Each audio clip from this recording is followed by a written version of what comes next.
gente, mas... Pessoal, eu vi que entrou gente que não estava antes aqui, pelo menos eu dei uma olhadinha muito rápida. Meu nome é Magdala Souza, eu estou falando aqui hoje sobre transformar barreiras em portas, né? Eu sou um pouquinho da turma do contra, então não vamos quebrar nada, vamos construir, que é melhor do que gerar muito entulho aí. Então, em vez de você ter muito entulho para você ficar horas ou dias tendo que jogar fora, tirar da sua frente, você construir uma porta é muito mais simples você fazer uma abertura, tanto no gesso, na madeira, você fazer no barro, é muito mais fácil você abrir do que você destruir. Então, as barreiras já são grandes demais para poder a gente... Boa noite, Patrícia. Eu vou dar só um spoilerzinho para quem chegou atrasado, mas depois vai ficar salvado. Então, eu falei no primeiro momento da barreira do medo, que é muito transparente. A gente muitas vezes acha que não tem medo e a gente tem muito medo de diversas coisas, diversas opiniões. E essa barreira ela é transparente e a gente precisa dar cores para essas barreiras que a gente tem, porque a gente precisa identificar aonde é a melhor posição para a nossa maçaneta, onde a gente vai abrir, porque precisa realmente ser uma porta que a gente abra e feche todas as vezes que a gente tenha necessidade, porque a gente está falando aqui de modelagem pessoal, né, de construção de identidade. Eu falo muito da construção da identidade do seu novo eu. Você é uma pessoa até hoje, e a partir de hoje, se você começar a dar cores a essas barreiras que são transparentes na sua vida, com certeza você vai começar uma construção magnífica sobre qualquer projeto que você tenha, seja ele espiritual ou de vida, né, ou profissional. No âmbito profissional, eu não sei qual é o projeto que você está tentando construir aí, mas você precisa primeiro abrir as portas que estão à sua volta, que são as barreiras invisíveis que a gente se nega, principalmente como mulher, a enxergar. Então, falei da barreira do medo, falei da barreira da perfeição, porque às vezes a gente não enxerga que a gente busca um pouco desse perfeccionismo, às vezes não é tão acentuado, mas às vezes a gente atrasa assim, alguns projetos, tentando deixar eles mais bonitinhos, mais apresentáveis, e quando, na verdade, a gente precisa definitivamente derrubar esse mito, aí sim seria derrubar, e a gente precisa começar a construir a nossa trajetória. A gente só vai construir uma trajetória, a gente só vai ter um projeto que vai ter um resultado extremamente positivo se a gente começar a modelar ele, e a gente só vai conseguir fazer essa modelagem a partir do momento que a gente coloque cores nessa barreira da perfeição e que a gente comece a identificar o que a gente precisa mudar, em que momento da vida, para que essa porta comece a ser construída, e todas as vezes que a gente precisar abrir a porta para passar a barreira da perfeição e deixar ela para trás,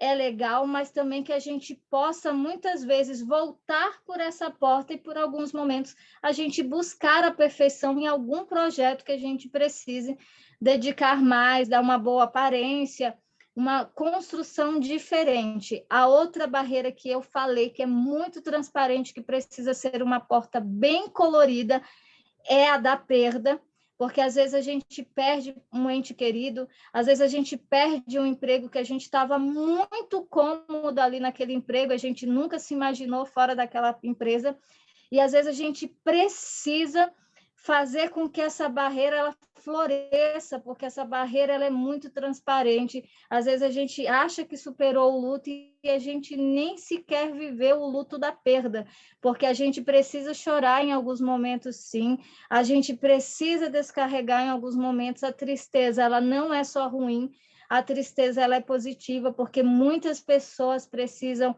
parar para pensar, e algumas pessoas só conseguem refletir mesmo quando elas estão tristes, porque elas acabam ali ficando, de certa forma, a gente estava falando sobre isso ontem à noite, e acabam pensando mais em alguns projetos nesses momentos de tristeza.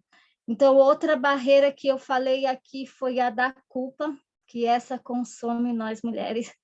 A mulherada tem o dom de se sentir culpada por tudo e muito mais.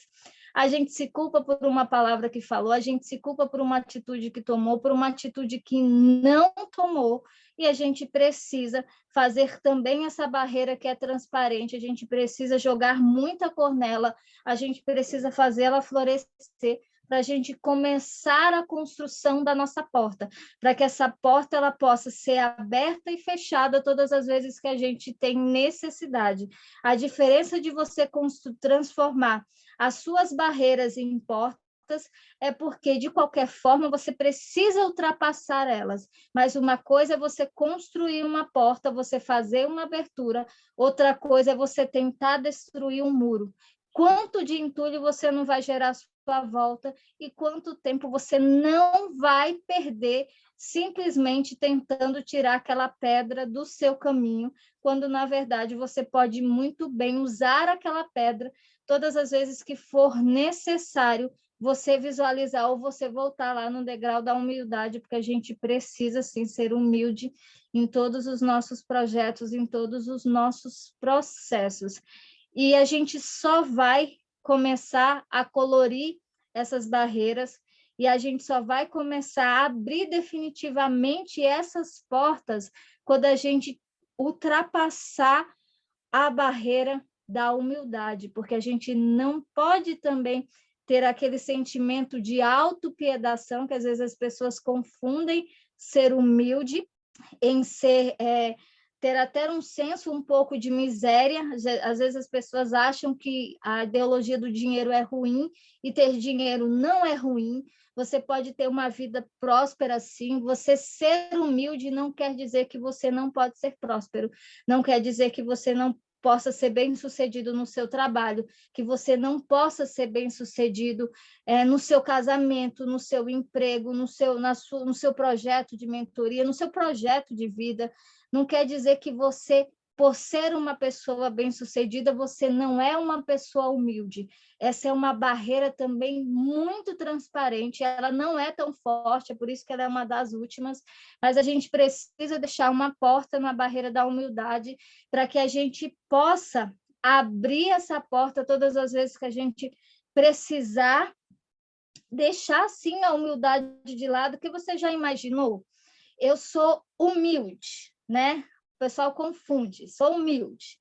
Vou fazer um projeto. Uma coisa é você fazer um projeto com um cunho social, onde você vai ajudar as pessoas. Outra coisa é você fazer um projeto, construir um projeto, por exemplo, uma mentoria, aonde você está dedicando o seu tempo, você está dedicando suas horas, você fez seu investimento de conhecimento e você precisa cobrar um valor sobre isso.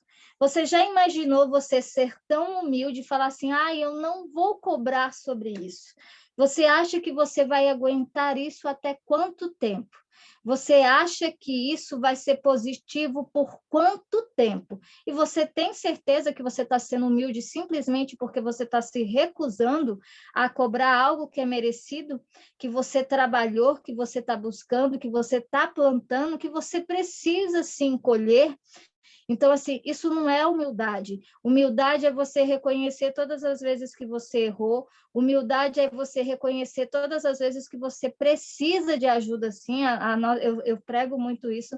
A minha verdade não é absoluta. Então, assim, a minha verdade pode fazer sentido para você até um certo ponto, mas também pode não fazer, e a sua também não é absoluta. Então, a gente sempre consegue chegar no meio termo. Muitas vezes, o que eu pensava há um ano atrás não é o que eu penso agora. Então, para mim mudar esse pensamento, eu precisei ser humilde, de entender que a maneira que eu estava pensando não estava tão legal, que eu precisava mudar, que eu precisava ajustar as velas do meu barco, entender que eu precisava de uma mentora. Eu tenho hoje, eu acho que uns 5 mentores diferentes, no mínimo, que estão me acompanhando no dia a dia aí. Então, eu precisei reconhecer. Isso sim é humildade, você reconhecer que você não sabe tudo, você está sempre disposto a aprender, você está sempre disposto a contribuir, isso é humildade. Humildade não é você fazer um voto de pobreza. Você não precisa ter um voto de pobreza para você ser humilde. Não é porque você está aparecendo na rede social, a gente estava falando isso esses dias, que você não é uma pessoa humilde. Né? Não é porque você está aparecendo que você agora é uma estrela, não é isso. E a gente precisa, de uma vez por todas, começar a construir, parar de destruir.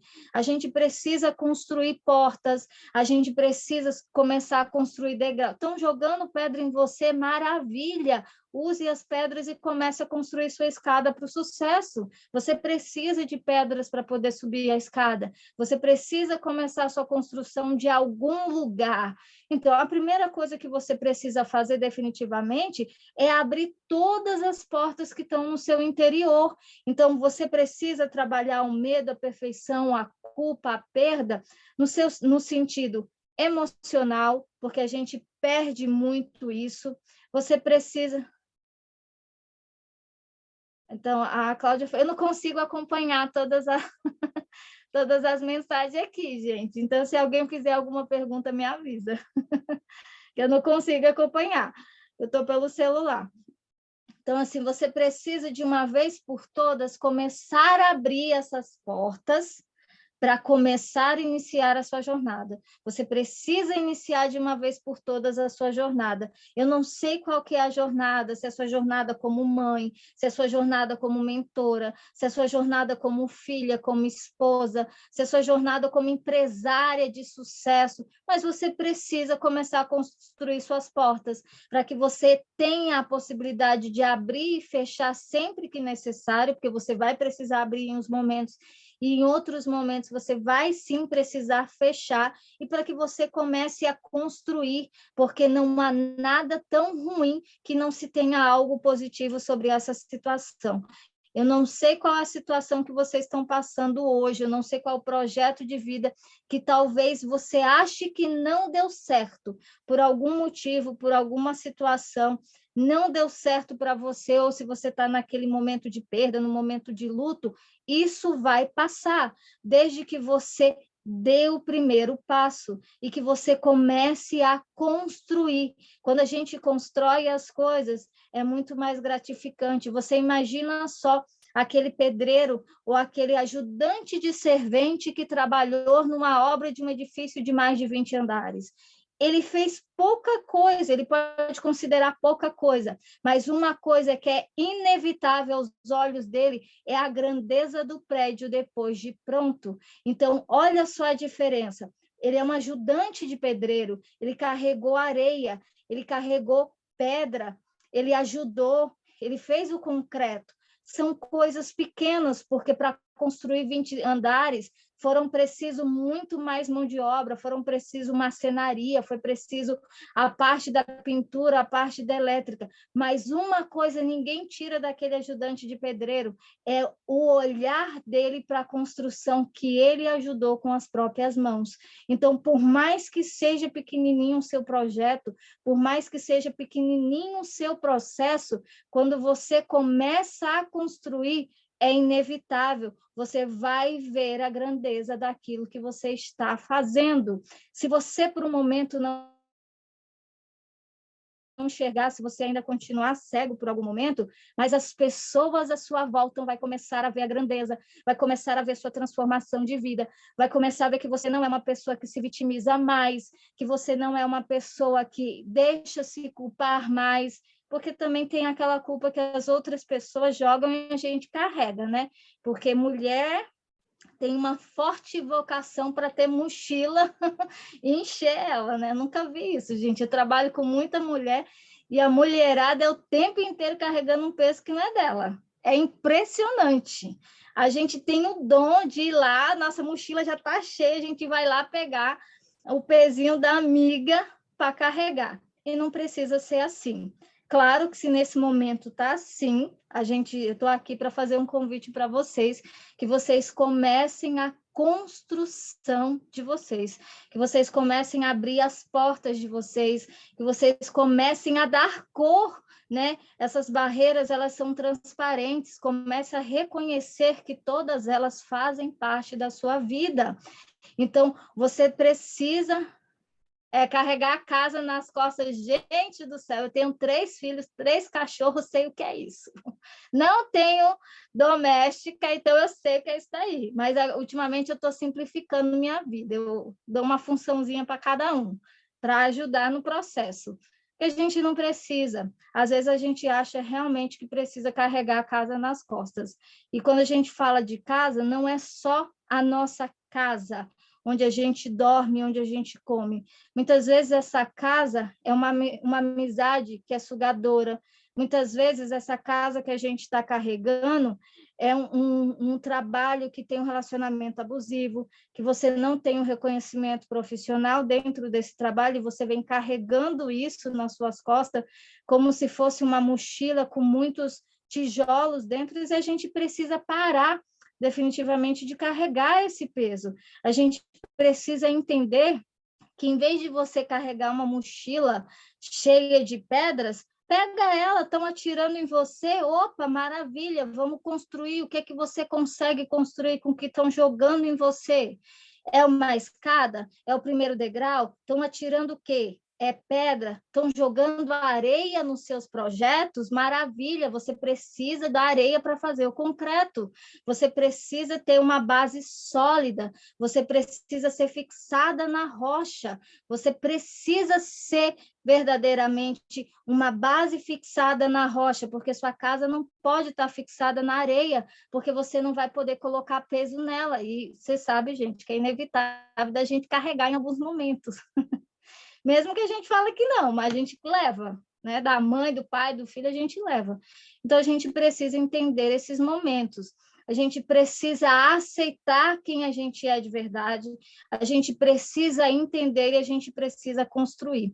Se vocês me acompanharem, vocês vão ver que eu estou falando muito de construção, eu estou falando muito de lapidação, eu estou falando muito de luz, a gente precisa ser luz na vida do outro, a gente precisa tirar aquela pessoa que está naquele furacão, que não está enxergando se vai para a direita, se vai para a esquerda, se para, se continua, se senta e chora, se desmaia logo de uma vez, porque hoje eu escutei isso de uma pessoa comigo que ela queria desmaiar, porque ela não sabia o que fazer da vida dela. Eu falei, mulher, respira e vamos lá. O que está acontecendo? Você precisa respirar. Eu sei que eu estou falando um pouco rápido, gente, então se vocês não conseguirem me compreender, porque eu tenho noção do tempo que a gente tem aqui, mas se vocês não conseguirem me compreender, vocês me avisem. Tem alguma dúvida, alguma pergunta? Vamos abrir para pergunta, né, Dani? Porque para falar, você sabe que... Deixa eu ver quantas pessoas tem. Se alguém tiver alguma pergunta, fique à vontade. E tá super tranquilo de entender, viu? Tá bem esclarecido aí. Fiquem à vontade para perguntar. Eu só queria destacar a parte que você falou nessa parte de deixar essas barreiras coloridas. Eu achei assim que foi um código maravilhoso, porque é uma forma de você até enxergar essa barreira. Então, acho que é bem legal destacar isso daí também. Já vou colocar em prática. Sim, porque... E é uma forma da gente não só identificar, né? Porque às vezes a gente sabe, olha para a barreira, sabe que ela está lá, mas não faz nada. Cri, cri, Verdade. cri, cri. Se você pinta ela de vermelho, pelo menos ela fica olhando para tua cara, e cada vez que você olhar ela de vermelho, você fala, mano, vai dar ruim. Mano, para onde eu vou, né? Então, é o tipo da coisa que eu achei tipo, sensacional. Eu falei assim, quantas vezes eu faço isso, entendeu? Identifica, fica lendo os livrinhos lá, tudo bonito, entende tudo, mas... Não faz nada a respeito. Eu fiz muito isso, Hanna. Eu falo muito do que eu vivo, do que eu passei, da minha trajetória, porque o que acontece? Eu leio muito, né? Eu coloco muita leitura, só que aí o que acontece? A gente lê um bom autor, um bom livro, e aí a gente entende a mensagem, mas não executa nada, mas não pratica nada. A gente enxerga o sabotador, mas não faz nada para mudar o sabotador. Então, a gente realmente precisa colorir isso, porque tem algumas coisas que precisa estar lá no amarelo piscando. a gente precisa lá estar no vermelho vibrante, porque tem urgência da gente solucionar aquele problema. A gente precisa realmente ser agente transformador da nossa própria vida, porque como é que eu vou mentorar, como é que eu vou estruturar uma outra pessoa se eu não tenho estrutura? Se eu mesma ainda não consigo transbordar para mim mesma, porque a gente fala primeiro com quem? Toda mensagem que você passa, se você prestar atenção, a sua boca está perto do seu ouvido. Antes da sua mensagem chegar para o próximo, ela chega primeiro para você. Antes de você falar para o outro, você fala primeiro com você. Mano, Você se esse negócio escuta com perfeição, né? que Então, se viagem a muito boa. a gente esquece isso, né? A gente gosta muito de passar mensagem para o outro e esquece que a boca está aqui, ó, o ouvido está aqui, é você que escuta primeiro. Eu não sei se já aconteceu com vocês, mas aconteceu diversas vezes que eu precisei dar uma consultoria para uma pessoa, a pessoa estava vivendo algum momento parecido com o meu, e aí eu ia lá prestar consultoria, ajudar a pessoa, porque eu trabalho com muitas mulheres no presencial, e aí quando eu terminava a consultoria, eu falava assim, meu Deus, pois realmente serve muito mais para mim do que para ela. Eu vou executar na minha vida. Então, porque às vezes a gente fala tanto e esquece de se ouvir. Então, a gente fala primeiro com nós mesmas e depois com o próximo. Toda mensagem que sai da sua boca sai primeiro para você, faz sentido principalmente para você. E aí depois ela resplandece no próximo, depois ela entra no próximo. A mensagem só consegue chegar até outra pessoa quando ela é verdadeira, e ela só é verdadeira de verdade quando ela sai da nossa essência, quando a gente realmente passa por aquele processo. A gente é muito diferente de pessoas da teoria e pessoas da prática. Pessoas da teoria leram livros muito bonitos, mas na hora da execução e da aplicação dessas coisas, elas não conseguem fazer o ajuste necessário para cada pessoa que está ouvindo, porque cada um escuta de uma maneira e compreende de uma maneira diferente. Então, a gente precisa, inclusive nós mesmos, porque quem nunca leu uma frase e na hora que você falou, ela falou diferente com você. Você leu, compreendeu e entendeu um sentido, mas na hora que saiu da sua boca, ela saiu de uma maneira diferente e você começa a perceber aquela mensagem de uma outra forma, sendo que foi você mesmo que falou. Você, no primeiro momento, entendeu algo, mas expressou de outra maneira e fez muito mais sentido para você. Eu falo muito sobre isso, da gente realmente colorir, porque a gente precisa entender o nosso momento. A gente precisa realmente significar e entender que para transbordar, a gente primeiro transborda para nós mesmos e depois para o próximo.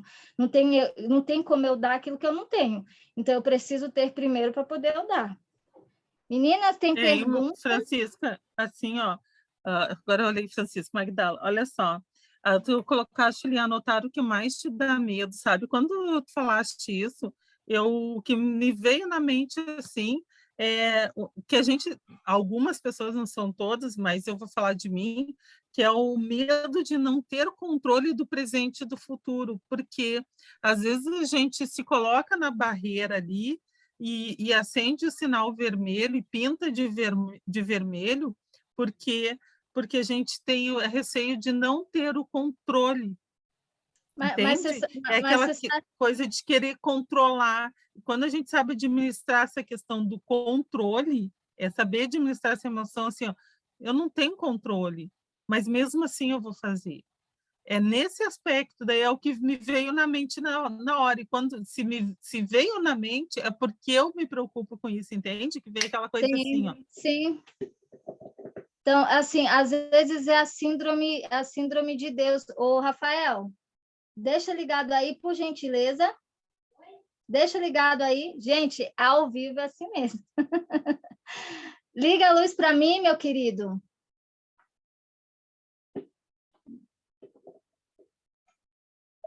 É que eu me tranquei, gente, para falar com vocês, que minha casa é bem tumultuada. Então, assim, o que acontece muitas vezes é a síndrome de Deus, né? Eu não sei se vocês entendem, a gente tem mania de querer controlar o presente, o passado e o futuro. Mas Deus, que é onipresente, onisciente, ele criou a humanidade e deu para todos nós o livre-arbítrio. Então, se fosse da identidade divina, a gente seguiria retinhos, né? A gente só faria aquilo que é certo. Mas se até Deus deu para nós o direito de errar, quem somos nós para ter esse direito de controlar? Deus não controla nada. Ele te deu a vida e você faz uso dela da melhor forma possível, mas a gente tem a síndrome de ser Deus. A gente quer controlar o que vai acontecer amanhã e não dá para a gente controlar. E quando a gente chega nesse entendimento que não dá para controlar, você pode ajustar. É diferente. Você consegue ajustar. Peraí, aconteceu uma situação que eu não estava esperando. Então, e agora? A partir de agora, qual é a minha conduta?